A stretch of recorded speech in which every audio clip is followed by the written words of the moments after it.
Welcome back to another episode of Money and Medicine. With me, my co-host Van at Hutton, and then we are joined by none other than Dr. Coffee, also known as Dr. Simon Fraser.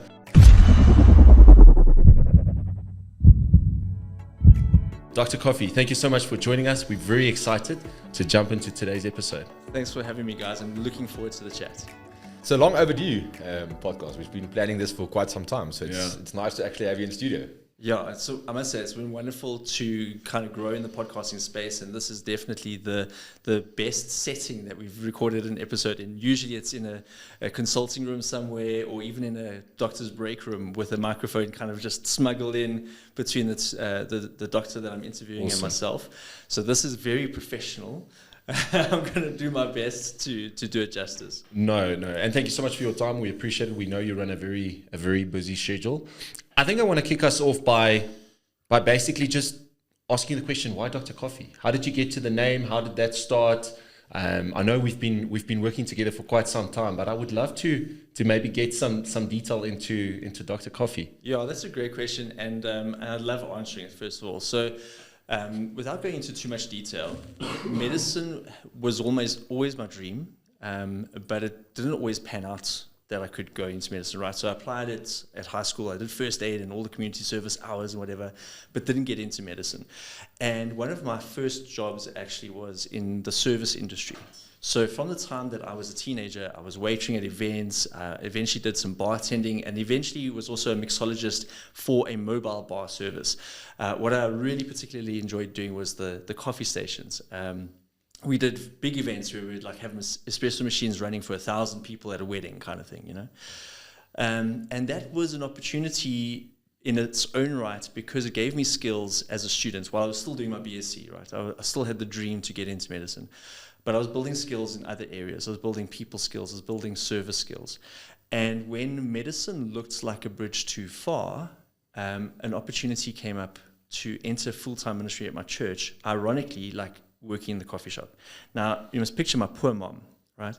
She's educated this fine young man the best she could, and he has dreams of being a doctor, which he lays on the altar and sacrifices to go into ministry, of all things, to make coffee. So I was now working at the coffee shop at church, and that was my roots. And I think that's one thing that I never want to forget is the lessons that I learned along that journey. I'm older now than many of my peers. I'm 38 years old. I became an intern doctor the year that I turned 37. Working with 24, 25, 26-year-old doctors, there's a lot to be said for some life experience and for like a little bit of sickle, a little bit of struggle to build some character. Looking back, if I had ever gotten the opportunity that some of these young people have at the age of 20, 22, 24, I would not have been a good doctor because I still had a lot of the suck that needed to get out of me. You know, I needed to learn some life lessons, needed to make some mistakes, and almost earn the right to the privilege, you know, of being called a doctor and working in this space. So the Dr. Coffee podcast, I didn't want to be known as the Simon Fraser podcast because it's not about me. It's about serving other junior doctors, helping them to learn some skills and learn some life lessons. And also everyone loves coffee, right? Even if you don't drink coffee, it's everyone goes and communes around some coffee and shares life around coffee and it's bigger than me. So it's become this nice little brand on its own. We've got a cute mascot. Wow. So that's the Dr. Well, I think on that note, I actually want to jump in because I know medicine is such a tough occupation, and it's harsh hours. How do you find the time to be a full-time dad, husband, running this amazing podcast that you when I know how to do it well, I'll let you know. Okay. So two things. Number one, none of it would have been possible without my very supportive wife. She's obviously had to carry a lot of the burden and strain. Medicine is a tough degree. I often say it's one of the toughest, if not the toughest degrees to finish. It's actually easier to get into medicine than to finish medicine. Because you can see the attrition rate is actually quite high. Guys get to like fifth year and they're like, this is not for me. I'm going to go do actuarial science or accounting, you know. So marriage can be an incredible resource and relationships can be an incredible resource. and your relationships and the people around you can either lift you up or pull you down. So my schedule is busy. As an intern, you have a busy schedule, but it's also somewhat protected. You know, we have protected hours and there's less responsibility. You are there to learn after all. So I think it'll get more difficult as you climb the ladder. I'm under no kind of misgivings or misunderstandings that it will get harder. So yeah, my wife is a great resource, and then my faith. I know why I'm doing what I'm doing. And David Goggins says, when you reach the end of your rope, you've only had 40% gone, you know, so you still have 60% to give. And I'm not quite vomiting from exhaustion on call. So No, I get you. I've got more to give. I get you. That's phenomenal. Simon, you've done some great work this past 12 to 14 months since the podcast has started. I think Thanks, you've been giving back a lot to all the medical students, people that's unsure of what path to choose. And giving them basically, I don't want to say necessarily a voice, but allowing them the opportunity to have conversations with people who they might be too scared to approach out of their own, certain specialists, well-known people in your industry. But apart from that, I think the podcast in itself has been a huge value add to these people. And I think the collaboration between Money and Medicine and Dr. Coffee, we shared a similar vision in terms of where you want to empower them to make those informed decisions, choosing a specific career path. We've got a very similar passion in terms of educating them how to make informed financial decisions, to plan their own plan. And I want us to unpack that a little bit, share a little bit about your personal journey and what you've experienced during this past 2 years of internship, typical problems that you see people make in terms of not paying a lot of attention to those kind of things, maybe going too quickly into decision, but also what was your experience from earning an income as an intern, managing the expenses from that perspective. You've got certain financial responsibilities towards your family, which a lot of other people also have. How did you manage to deal with all of that?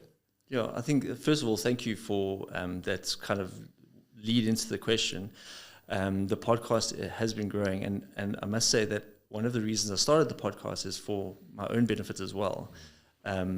Very quickly getting into medicine, everyone says to you, oh, you're going to specialize. What are you going to do after? And you realize that no one actually tells you what courses to do. If you want to specialize in one thing, where should you do ComServe? When should you do a diploma in this? You know, so that's kind of why the podcast runs. But also to talk about stuff like this, you know, so that you can learn from other people's pitfalls and perils and the things they've done wrong or the things that they've done right, to pass on to others.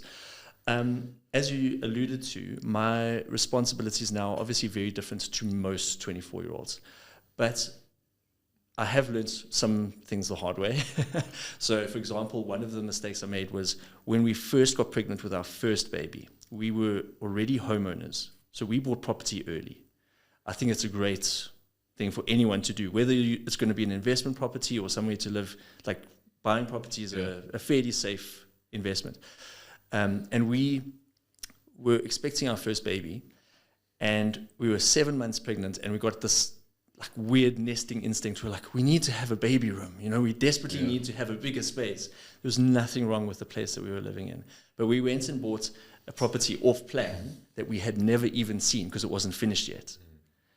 And then only when we moved in, we realized we were 50 meters away from the clubhouse that had pumping parties every single Friday and Saturday night. Okay, we were in ministry, so we were working early on a Sunday morning and late on a Saturday, and we had a newborn baby. And now we've got this I'm like, okay, maybe not the best decision we could have made, right? So the lesson there is to go in with your eyes open and to not rush and to do things a little bit more patient. I know as an intern, many of the junior doctors have been struggling as a student, sometimes living on less than $1,000 a month. And now they suddenly get a very nice salary. And people will say things like, oh, well, we've earned it, you know, and we're not paid enough for the work we do. Some of the things we do are very dehumanizing in a way. But the salary really is great, and it's a life-changing amount of money. One of the mistakes that we make is not seeking wisdom. So people get all excited. They're like, what are you going to do with your first salary? Yeah. Now, I had responsibilities, so I was like, pay school fees. I can't wait to pay for my kids' education. You know, seeking advice, seeking wisdom, and while you have the opportunity to put money away, because you speak to the junior interns, like, what are you putting into your RA every month? What's an RA? Oh, it's money you'll get when you're 65. Like, dude, it's 40 years away. Yeah. They don't start thinking. And you start explaining to them that if you put money away now and you stop putting money away by the time you're 40, let's say, you will still have more money than if you started when you're 40. You know, we've done that study before. We've done it before, yeah. And I think it's that quote that says people overestimate what they can do in a year, but they underestimate what they can do over 10 years, 15 years, 20 years. And it's such a valid point that you've just made, because we've seen some of the students that we work with specifically on the campuses. So we're pretty much involved in most of the campuses in South Africa as well. And people just rushing into stuff. You know, I have to make a decision, and they rush into certain decisions, which impacts them financially, not only them, but also the people they love, their communities. Yeah. Because 70%, 80% of the interns or the students that we meet with that is on the verge of becoming an intern is first generation professionals. So they don't have someone to bounce ideas off with. You know, if it's like buying their first property or buying their first car, making those sort of decisions, which is life-changing decisions, they don't have someone to bounce that idea off from. And we see that quite often. So you mentioned the guys who are first generation professionals. And in medicine, there's almost this weird dichotomy. You've got very few people in the middle. You've got a lot of people who are either coming from very humble backgrounds where they are going to not only change their own life by becoming a doctor, but take lots of people with them. We've seen that, Joe. You also have people on the other end where they've had the best of everything. They've gone to private schools. They've had international travel for holidays. Their parents had 4 or 5 cars. They had a A class as their first car in matric kind of thing, right? And they don't know the value of a rand. Yeah. So they get this 5-figure salary for the first time, and their parents are like, oh, you just do whatever you want with it, because they don't need it. So their parents are like, it's yours. It's a blessing. Just have fun. So they don't know the value of a rand. So on one end, you've got this tension where somebody's like, oh my gosh, this is more money than I'm used to handling. Yeah, that's a good point. And on the other hand, they're like, oh, it's not really much, so they don't know the value of the rand, right? Very few people in the middle. It's kind of weird that way. Where wisdom comes in is knowing where you are on that spectrum and how you're going to manage, because no two people are the same. Exactly. So how are you going to manage yourself, finding yourself on that kind of continuum, and then saying what decisions are you going to make so that you can further down the line have financial freedom. And you need to decide what financial freedom means for you. For somebody, financial freedom might say, I want to send my kids to private school. For another person, financial freedom might say, I want to be able to buy a house cash one day. Yeah. You know, or a car cash and not finance it. So you decide for yourself, like, what does financial freedom look like? Because financial bondage is a hell. When you are now worried about, am I going to have enough for my debit orders? Am I going to have enough for my car payments? You know, because the mistake we make is, as our income increases, so our lifestyle does, right? So you get a $5,000 a month extra, and you're like, oh, great! Now I can go buy a car that's $5,000 a month more. No. You've got more insurance. You're going to have more running costs. Maybe you've got an extra R1,000 a month for car payments. Yeah. But what are you going to do with that, the rest of the money? Because if you're constantly living here, as soon as interest rates go up, you're drowning. 100%. But if you're living here... And we've seen that this past year, we've seen the effect of interest rates. And I see a lot of clients who basically already extended themselves when they initially bought that vehicle. Okay, so they said, listen, my budget is X amount. They extended themselves to meet that budget without knowing the effect of interest rates. But you mentioned something very important, and we see it quite often, is that the lack of financial knowledge. Whether you grew up with money, where it was always available, or whether you didn't grow up with money. I think I'm still stunned by it, and it amazes me that people don't get educated on finance, that our schools don't teach people the basic principles of finance, and that any curriculum, irrespective of what you study. And I've experienced it lately as well. I've met with a client last week. She's in a fortunate position where she's a dentist, finished ComServe, and her dad actually bought a practice for her. Okay, so there was 2 dentists about to retire. She was doing a little bit of locum work with it, and they said to her, "We are about to sell the practice within the next year." And she comes from a very wealthy family. In fact, she by her own admittance said to me that, "Werner, I've got no idea. I've got no knowledge about how to manage finances. The reason why I scheduled this meeting with you is my dad bought his practice, and he's basically said, now I'm on my own." Okay. To this day, she's earning a really decent salary as an intern or as a ComServe dentist. Her dad was still paying her medical aid, still paying her car, or car was paid off, still paying her insurance. She had no expenses, not even a cell phone. Okay. And the thing about that is, why I'm mentioning this is I almost want to let the audience know that you're not alone. Don't feel embarrassed if you don't know the answers to certain things. We see it, whether you come from the best school or not a great school, you're not alone. The majority of people, and you mentioned it as well, you on the spectrum of financial knowledge, you either at the bottom or you know quite a lot. There's no one in the middle. And it's important to also understand that you don't have to make all of these big decisions at once. You don't have to now all of a sudden, although it makes a big effect taking out a retirement annuity early on in life, okay? Don't just jump into it because you feel like it's the right thing to do. Gain some knowledge, read up on it, listen to podcasts, understand the basic principles and of the it. different types of retirement annuities and how to diversify and look at things long. You could look at a 5-year horizon, 20-year horizon, 40-year horizon. Both of you, just to switch kind of tack here, because now you've been asking me, I want to ask you some questions. Sure. Both of you came from backgrounds that weren't in the financial industry, right? You've now established money in medicine over the last 8 years or so. You have a very strong base, very happy customers. You're getting into lots of medical schools, and you've built a very strong brand around your values and your ethos and what you can offer to people. But you also had to learn at some point. So what was the journey for you in terms of learning how to manage your own money, but then also how to advise other people? That's a very personal thing when you're advising people how to work with it, because money is time, right? You're getting remunerated for your time, and your time is your life. So in a sense, you are being asked to advise people about how to spend what they got for their life. Take it from there. Very true. Well, I think, first of all, I made a lot of mistakes. And I think those are the ones where I learned the most. So when I talk about budget, it's because I didn't budget. When I talk about saving, it's because I didn't save.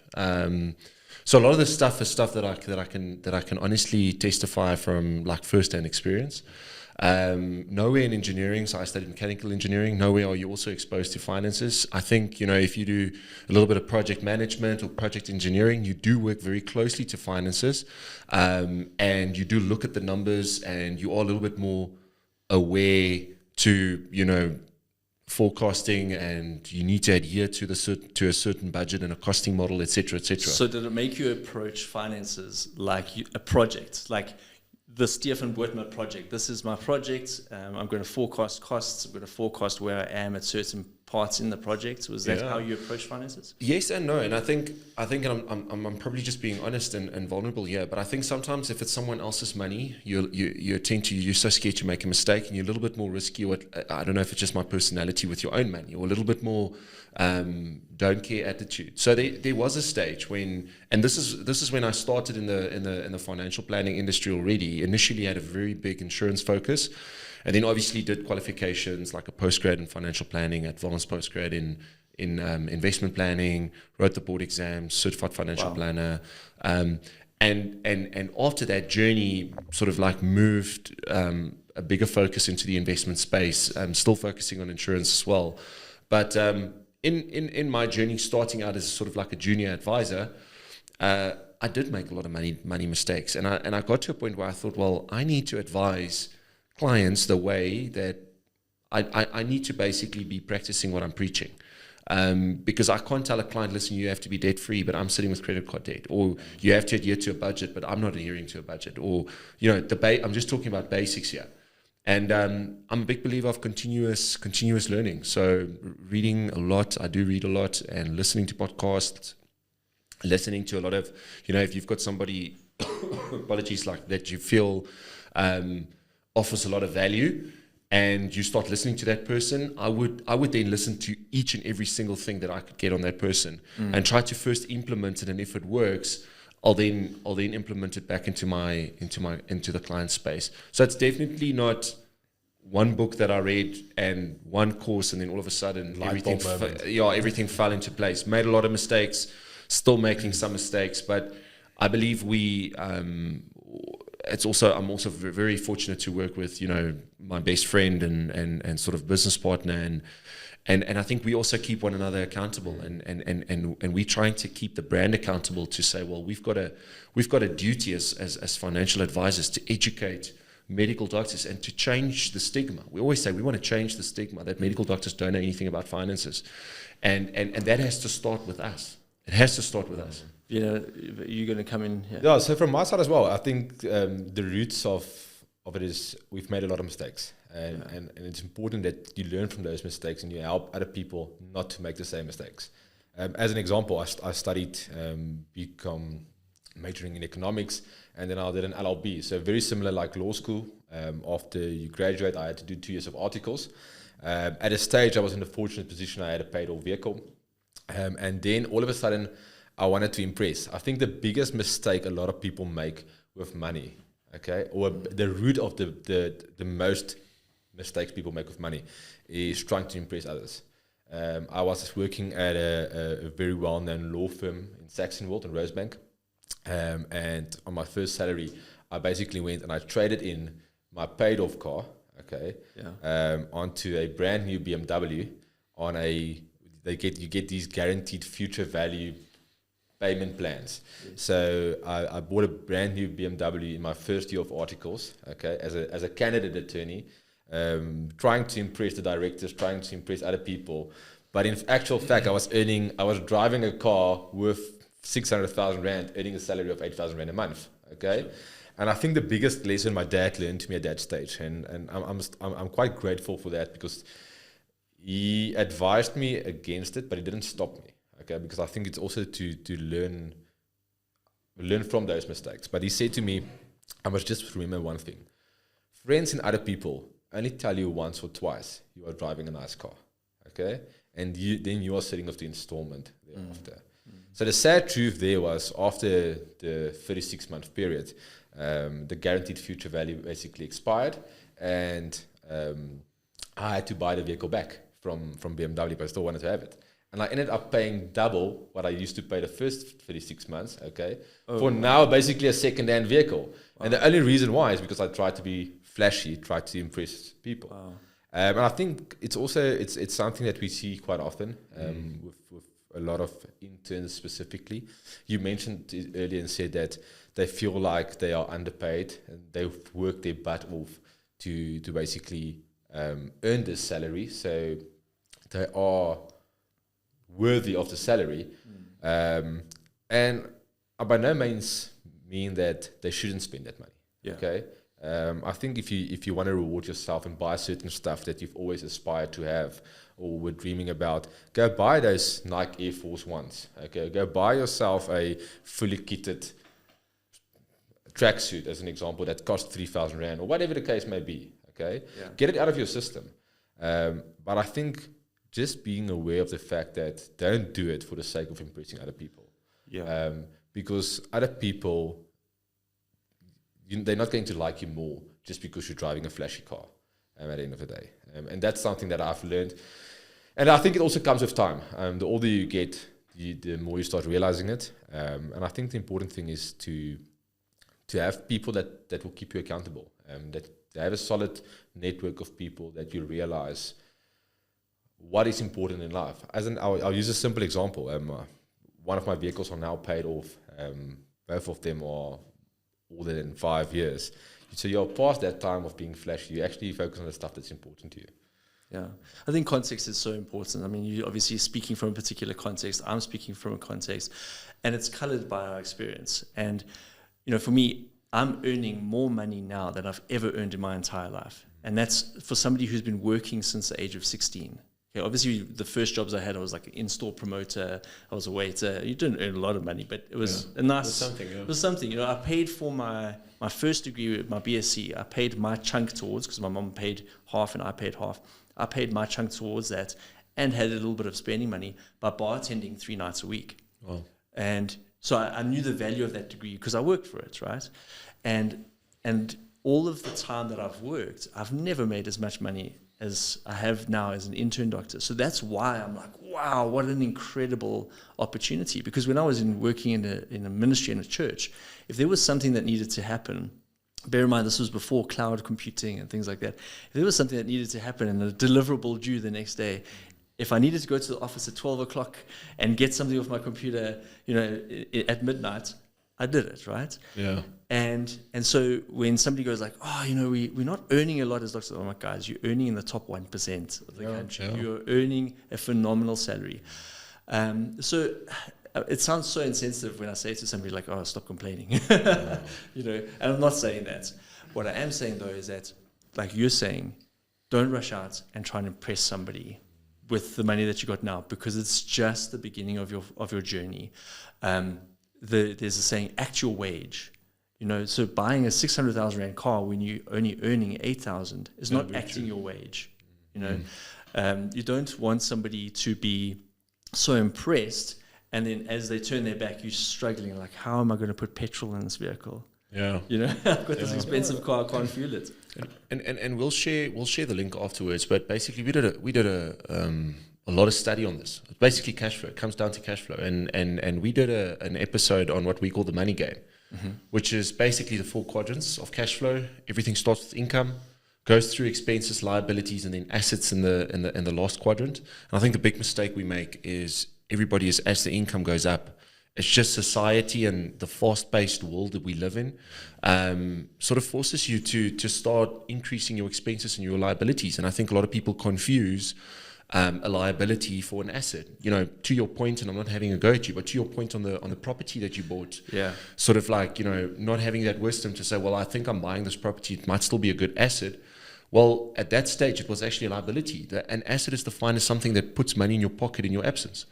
So I think that's a big mistake we see with a lot of not only medical professionals, but with a lot of professionals, is getting confused with income in an asset and a liability in an asset. It's like you want to aspire to a work optional lifestyle where your asset quadrant can literally replace the income quadrant, and that's part of what we do. There's another chapter of that story with the buying of the property. So there we are with the newborn baby, thumping music, rattling the windows every weekend, right?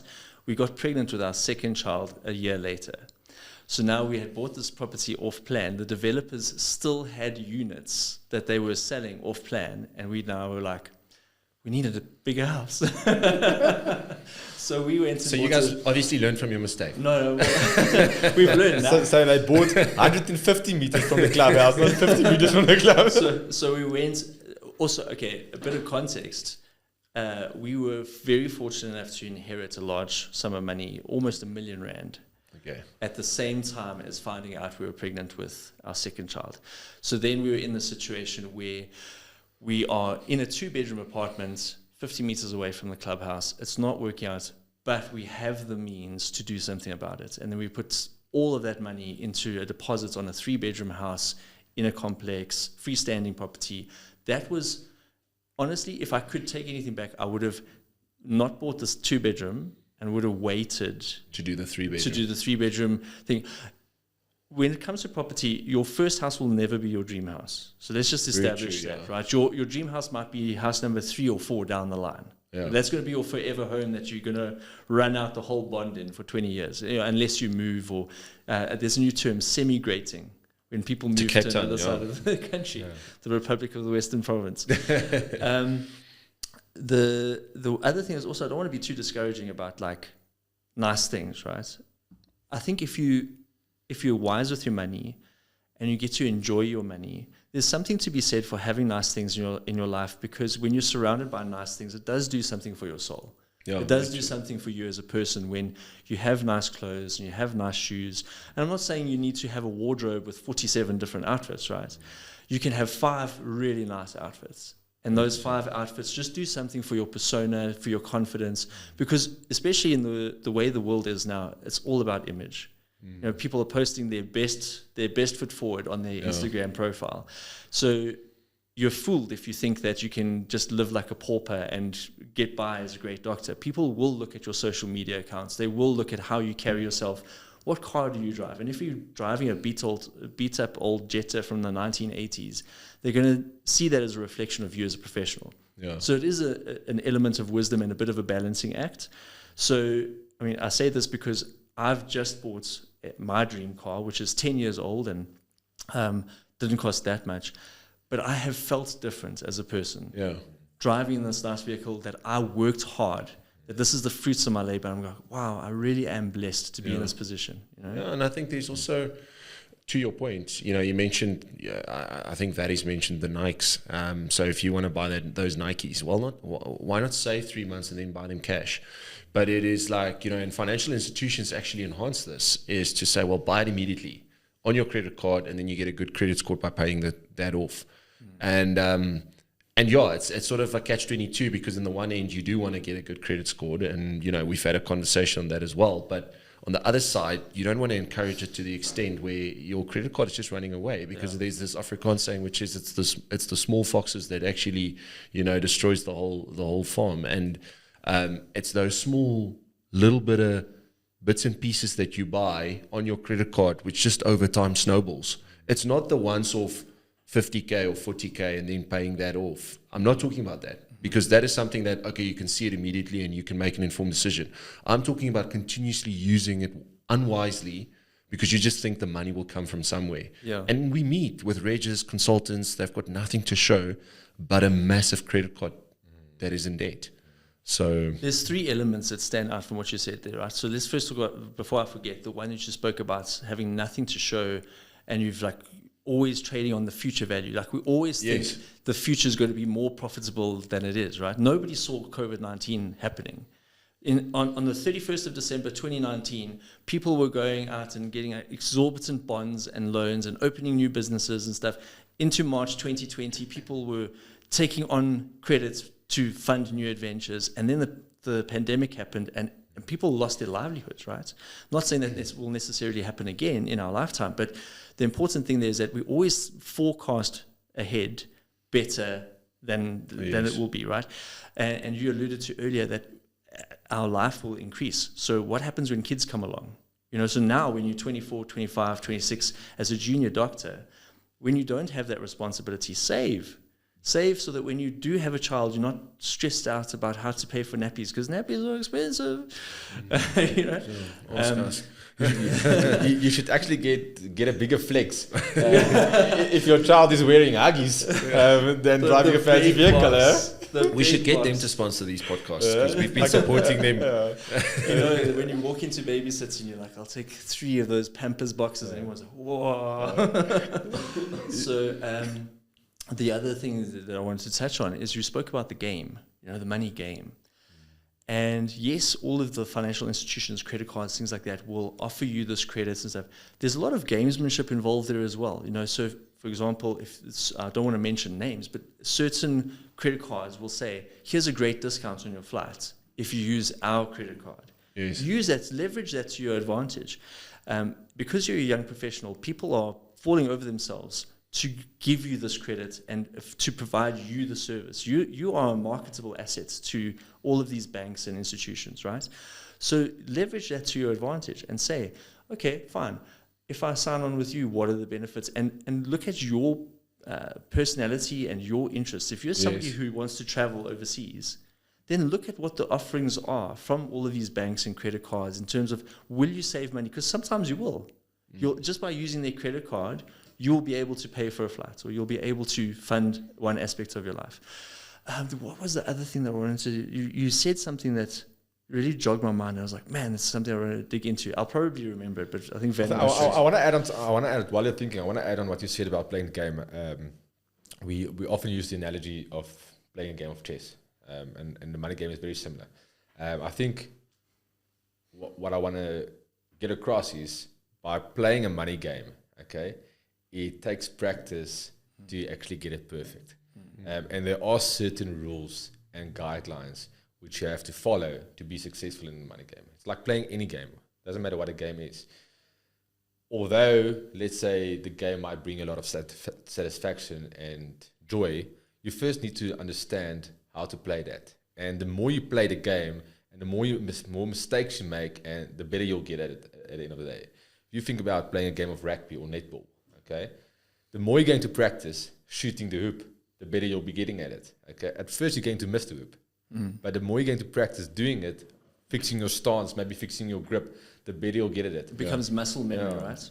And you mentioned credit cards now, as I think certain financial institutions offer great rewards with those things, but understand the basics, how to benefit from it. Yeah. Don't just go buy a plane ticket, okay, to go to Cape Town to make use of the discount, but you can't actually afford basically paying for it, because then you're going to get yourself, basically buy yourself bankrupt on a bargain.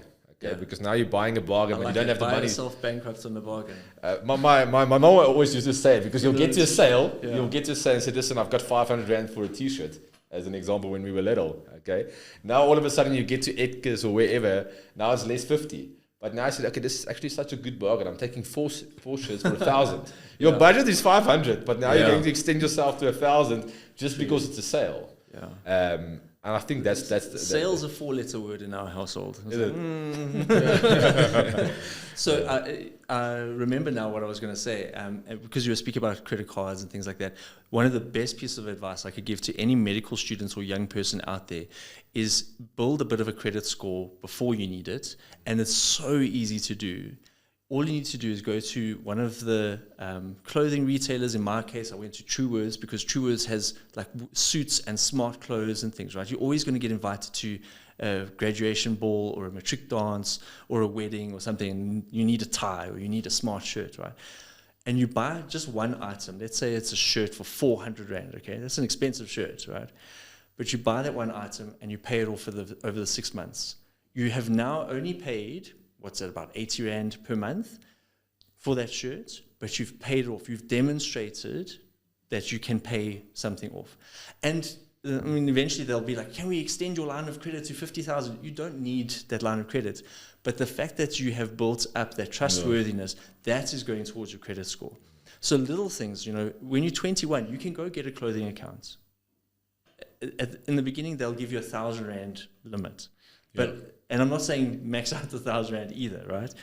Just pay it off faithfully, and then you grow it, so that eventually when you want to get a cell phone contract, when you want to get a line of credit to open a practice, it's scaled up. Yes. I often tell clients, so I like to do this. When I get paid my income, it goes into my current account, the primary account, and then I just leave enough money in there for my debit orders. So my debit orders runs off there. Then the balance that's left, I transfer into a savings account. Okay, it sits there for the rest of the month. Then I mainly use my credit card for monthly expenses. So you incur credit over the month, okay, still within a budget, and then at the end of the month you just repay that credit. It also shows a healthy behavior in terms of repaying it. There's a lot of ways that you could do it. I think that's important. Is just read up on it and educate yourself. You and I have a very similar approach, I think, to how to conduct your personal finances, right? So that I make sure that all my debit orders go off first. So in the beginning of the month, I'm quite frugal about until the 4th. I'm not sure what's going to happen, right? Afterwards, I'm like, okay, great. This is how much I have left. Out of that, you then have to pay yourself first. So then you put some savings aside, and that could be savings towards an emergency fund. It can be savings towards a holiday. Right now it's September, so we're saving towards Christmas already, because our kids they've got once, man. Yeah. They're 21st century kids. And then towards the end of the month, you have a little bit of a buffer, right? But if at the beginning of the month you go, yes, and you spend willy-nilly, and then may the best debit order win. No. Look, and I think this is a bit of a 180 in terms of where we are in terms of the topics. But I want to ask you a question. I've always been wondering, how tough is internship in South Africa? Because we always when we work with medical doctors, they stress about their finances, which we've just unpacked and discussed a little bit. But they also have this lack of resources, and yet they still have to save lives. These patient to doctor ratio is outrageous compared to where it should be. We see communication gaps as well, where doctors working in rurals where not necessarily the community can understand the doctor can understand the community. So we see all these challenges. How tough is it working as a medical intern in South Africa? That's a great question. So I'm going to be honest and candid and say that internship is definitely one of the top 4 hardest things I've ever done in my life. Wow. Okay. The other hardest things are the fact that we had 3 premature babies in hospital. Okay. So all of our kids were premature and whatever. So outside of having a child in the hospital, internship is the next thing in my life. That's the hardest thing. Sure. It's harder than the doozies I've done, because I've done doozy canoe marathons. Yeah, right? We spoke about that. Right now I'm reading David Goggins, and he's like a mentality monster, and he's like, I love the suck, I love the pain, and I'm trying to get into that mindset. And I think you have to have a little bit of that in you to be resilient through internship. That being said, though, internship is quite protected in a sense. You are still there to learn, so you don't have all the responsibility. Internship is what you make it. So if you want to get your hands messy and you want to dive into the resus and intubate patients and stuff, you can get that.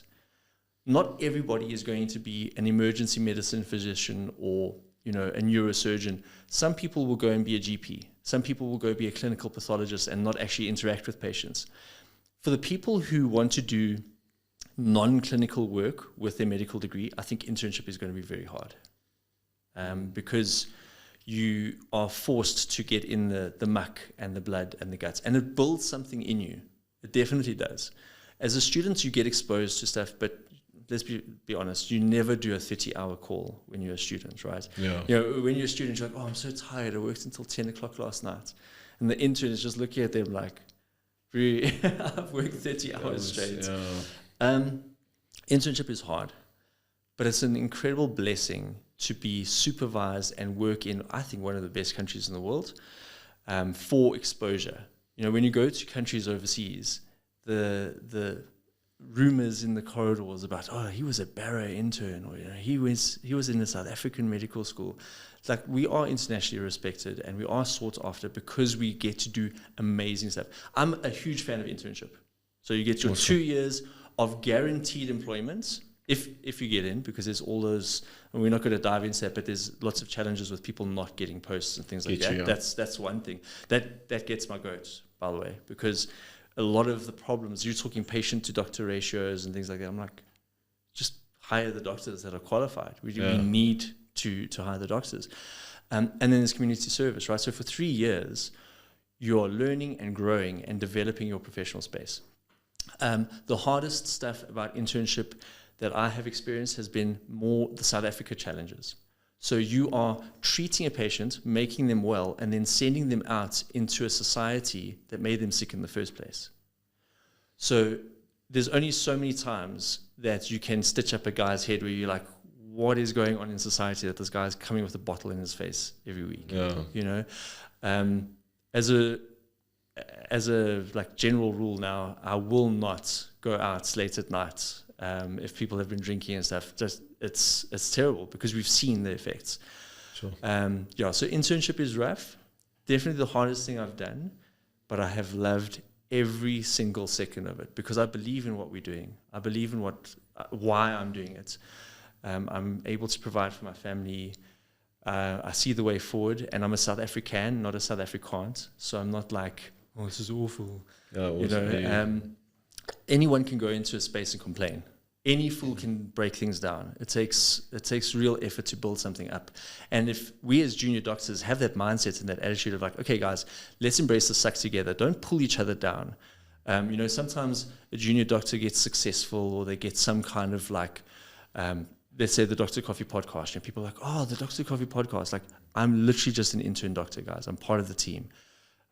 People trying to pull people down and like, oh, what do you have that I don't, or whatever, instead of building each other up and looking, how can we be collaborative? How can we build a stronger team mindset? Because there's not a lot of team in doctor.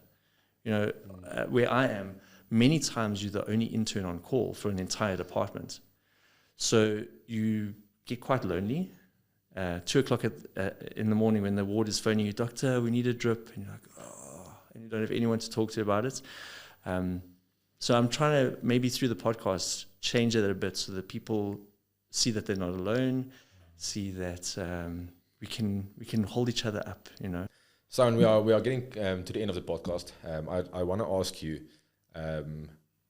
for the students that's about to start internship, okay, what's the best advice that you can give them to help them to prepare for the next 2 years? That's a great question. So I think the first thing is that internship will be what you make it. So if you have an interest in something, dive in and state that interest. Say, hey, listen, I'm really interested in anesthetics, for example, and then you'll get opportunities within anesthetics. Remember that you're there to learn, so embrace that. There's less academic pressure. There's no exams to study for, so enjoy that as well. Like when you finish work, if you're tired, go home and rest. Even as much as people will say, like, no, you really need to go home and read a textbook, when you're at work, be at work. So like, don't be on your phone. I'm terrible, actually. I'm trying to rein myself in. I get so distracted by my cell phone. But when you're at work, be present at work. And when you're not at work, it's not your responsibility. There are other doctors on duty.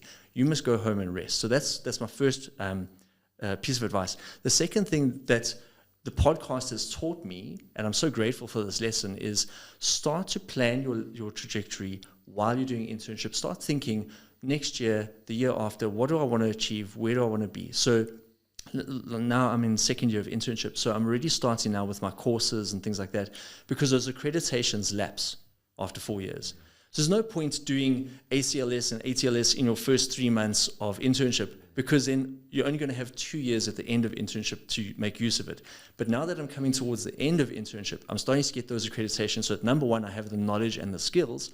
But number two, I'm going to be a marketable, employable doctor when I enter, let's say I leave ComServe and I'm unemployed. I'm going to enter the private sector and I can go to an ED and I can say, yes, I do have these things. So start planning that, and I think an important part of that is setting money aside, because those courses do cost money. Correct. Yeah. So if you want to do ACLS, it's a $4,500. You know, if you want to do BLS, it's a little bit cheaper. It's $1,500. But these are courses that if you haven't budgeted for it, you're not going to find $5,000 just lying around. Exactly. Yeah. Yeah. So that's what you basically have to plan. What people say, you have to plan your plan.